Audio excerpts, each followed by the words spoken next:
அவசரமாக உன் அப்பன் ஒரு இல்லத்துக்குச் சென்றிருக்கிறேன் என்றால், நான் யாருடைய இல்லத்திற்கு செல்கிறேன், எதற்காக செல்கிறேன், இதனால் உனக்கு என்ன நடக்கப் போகிறது, நான் யார் என்று சொல்கின்றேன், அவர்கள் என்ன நடக்கப் போகிறது என்று நிச்சயமாக இன்று நீ தெரிந்து கொள்ள வேண்டும். அதுபோல உன் அப்பன் நானும் உன்னை என்னுடைய அருமை குழந்தையாக ஏற்றுக்கொண்டு விட்டேன் என்று அர்த்தம். என் பிள்ளையே, மனதில் இருக்கின்ற தீய எண்ணங்களை எல்லாம் அகற்றி எல்லோரும் நலமாக வாழ வேண்டும் என்று நினைக்கின்ற எண்ணத்தை உனக்குள் உருவாக்கி எப்பொழுதும் மகிழ்ச்சியாக வாழ பழகு என்று அவசரமாக ஒருவர் இல்லத்துக்கு செல்ல வேண்டி வந்ததற்கு காரணம் உன்னுடைய சந்தோஷம் எனக்கு வேண்டும் என்பதற்காகத்தான். அப்படியானால் விளைவுக்கு விளைவு விதமாக ஒரு காரியம் அங்கே நடந்து கொண்டிருக்கின்றது. அதனை உடனடியாக தடுத்து நிறுத்திவிட வேண்டும். அனைவருக்கும் கவனமாக நிற்கின்ற இந்த அப்பன் இன்று உனக்கு காவலாக நின்று உன் வாழ்க்கையில் இருக்கின்ற இந்த துன்பத்திலிருந்து மீட்டெடுக்க நான் வந்திருக்கிறேன் என்பதை நீ தெரிந்து கொள்ள வேண்டும்.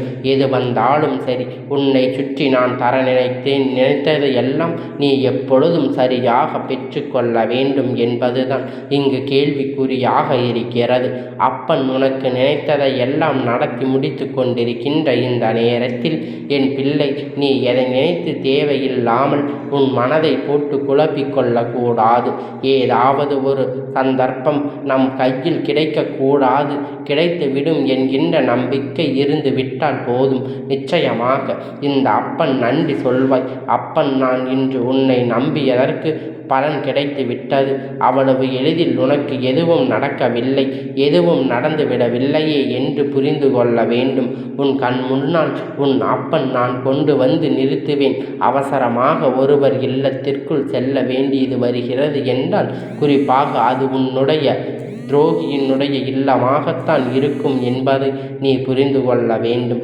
ஏனென்றால் உச்சத்தை உனக்கு காண்பித்த இவர்கள் முயற்சி செய்கிறார்கள் என்பதை இவர்கள் மறுபடியும் இப்பொழுது உனக்காக செய்து கொண்டிருக்கின்றார்.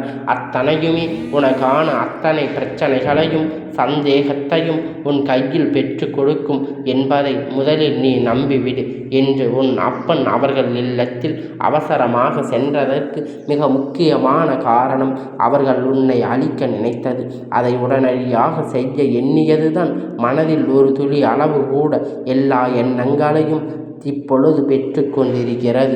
மனதில் ஒரு ஓரத்தில் கூட நல்ல சிந்தனை இல்லை. எந்த அடுத்தவர்கள் கொடுதல் செய்ய வேண்டும் என்கின்ற எண்ணம் மட்டும்தான் இவர்களுக்கு இருந்து கொண்டிருக்கிறது. எப்படி அடுத்தவர்கள் வாழ்க்கையில் துன்பத்தை கொடுக்க வேண்டும் என்கின்ற எண்ணம் மட்டும்தான் அவர்களுக்கு இருந்து கொண்டிருக்கிறது. சந்தர்ப்ப சூழ்நிலை எல்லாம் நினைத்து கொண்டு நீ எப்பொழுதும் நீ பெற நினைக்கின்ற பட்சத்தை தவறாக நீ புரிந்து கொள்ளக்கூடாது. இப்பொழுதாவது இதையெல்லாம் நீ அடைந்துவிடு. உன்னுடைய முயற்சிகளை நீ சரியாக செய்து உனக்கு கொடுப்பதை சர்வ நிச்சயமாக கொடுப்பேன். நான் எதை கொடுக்க வேண்டுமோ அதை உன்னுடைய அனுமதி இல்லாமல் எடுத்துவிட வேண்டும் என்பதற்கு மறந்து விடாதே. இந்த அப்பன் உன்னுடைய வாழ்க்கையில் இருந்து உனக்கு செய்ய நினைத்த விஷயங்கள் ஒவ்வொன்றும் நாளும் உன்னை எந்த அளவிற்கு வேதனைப்படுத்தியது என்பதை நான் நிச்சயமாக என்னால் புரிந்து கொள்ள முடிகிறது. உனக்கு என்ன கொடுத்தாலும் சரி, நான் இருந்து இந்த வாழ்க்கையில் உன்னுடைய எந்த விஷயத்தையும் உன்னிடத்தில் எடுத்து சரியாக அதிலிருந்து அனைத்தும் உன் கையில் கிடைக்க என்பதை நீ புரிந்து கொள்ள வேண்டும். உன்னால் உன் அப்பன் நான் கொண்டு வந்து நிறுத்துவேன். அவசரமாக ஒருவர் இல்லத்திற்குள் செல்ல வேண்டிய வருகிறது என்றாலே, குறிப்பாக அது உன்னுடைய துரோகியின் இல்லமாகத்தான் இருக்க வேண்டும். ஏனென்றால் உச்சத்தை உனக்கு காண்பித்த இவர்கள் முயற்சி செய்கிறார்கள் என்பதை இவர்கள் மறந்து விடுவார்கள். அத்தனையுமே உனக்கான அத்தனை சந்தோஷத்தையும் உன் கைகளில் பெற்று கொடுக்கும் என்பதை முதலில் நீ நம்பிவிடு. இந்த அப்பன் அவர்கள் இல்லத்திற்கு அவசரமாக சென்றதற்கு மிகவுமான ஒரு காரணம், அவர்கள் உன்னை அழிக்க நினைத்தது. அதை உடனடியாக செய்ய எண்ணியதுதான். மனதில் ஒரு துளி அளவு கூட நல்ல எண்ணங்கள் இல்லை. மனதில் ஒரு துளி அளவு கூட அவருக்கான சுத்தமான ஒரு எண்ணங்கள் அவரிடத்தில் ஒரு நாளும் இருந்ததே கிடையாது. எல்லாவற்றையும் உன் அப்பன் நான் பார்த்து கொண்டு தானே இருக்கின்றேன். இப்பொழுதாவது இதையெல்லாம் நீ தெரிந்து கொள்ள வேண்டும் என்பதைத்தான் அப்பன் இப்பொழுது உன்னிடத்தில் சொல்லிக் கொண்டு இருக்கின்றேன். என் செல்ல குழந்தையே, நான் எதை எடுக்க வேண்டுமோ அதை உன்னுடைய அனுமதி இல்லாமல் எடுத்துவிட வேண்டும் என்பதை மறந்துவிடாதே. இந்த துரோகி உன்னுடைய வாழ்க்கையில் இருந்து உனக்கு செய்த விஷயம் ஒவ்வொரு நாளும் உன்னை எந்த அளவிற்கு வேதனைப்படுத்தியது என்பதை இந்த அப்பன் நிச்சயமாக என்னால் புரிந்து கொள்ள முடிகிறது. உனக்கு என்ன கொடுத்தாலும் சரி, உனக்கு என்ன வாழ்க்கையில் என்ன விஷயங்கள் நடந்தாலும் சரி, அதில் இருக்கக்கூடிய எல்லாவற்றையும் தெரிந்து அறிந்து உனக்கான நல்லவற்றை, உனக்கான புரிதலை உன்னிடத்தில் கொண்டு வந்து சேர்ப்பேன். இங்கு ஒரு சிலருக்கு சரியான பாடத்தை புகட்ட வேண்டியது கட்டாயமாக இருக்கின்றது. ஏனென்றால் நான் சென்றிருந்த பொழுது கூட இவர்கள் மனதில் உன்னை பற்றி நல்ல விஷயங்கள் இல்லை. இவர்களின் மனதில் உன்னை பற்றிய நல்ல சிந்தனைகள் இல்லை. எப்படி உன் வாழ்க்கையை அழிக்க வேண்டும் என்கின்ற சிந்தனைதான் அவர்களுக்கு இருக்கிறதே தவிர வேறு எந்த சிந்தனையும் அவர்களினிடத்தில் இல்லை.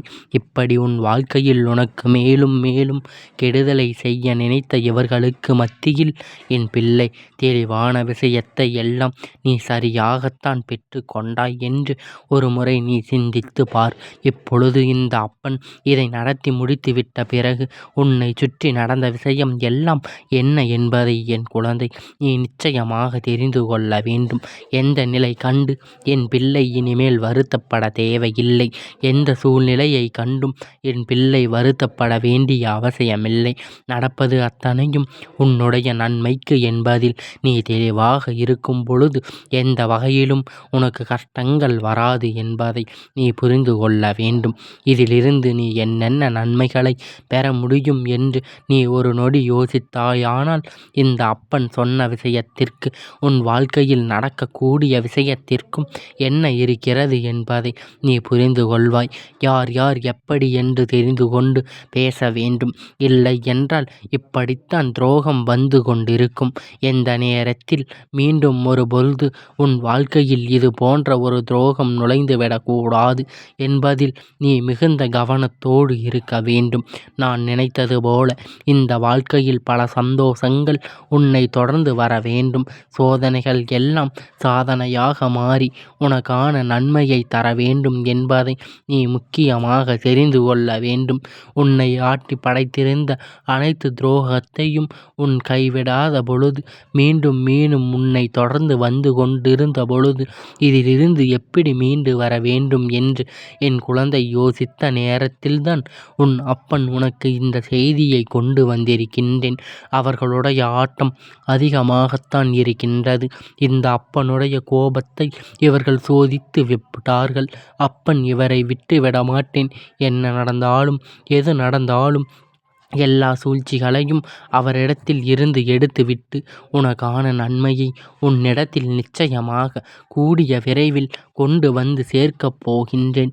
உனக்கான நன்மையை, உனக்கான ஒரு உறவை அவர்கள் பிரிக்க நினைத்திருந்ததை எல்லாம் நான் இப்பொழுது தெரிந்து கொண்டு அவருக்கான பதிலடியை நான் இப்பொழுது தந்துவிடப் போகின்றேன். உனக்கான நல்லவற்றை தந்து உனக்கான நல்ல உறவை உன்னிடத்தில் கொண்டு வந்து சேர்க்கத்தான் போகின்றேன். இந்த அப்பனுடைய ஆசீர்வாதம் உனக்கு எப்பொழுதும் இருக்கும் வரை உன்னால் யாராலும் ஒன்றும் செய்துவிட முடியாது. இந்த அப்பனுடைய ஆசீர்வாதம் எப்பொழுதும் உனக்கு முழுமையாக கிடைத்து கொண்டே இருக்கும்.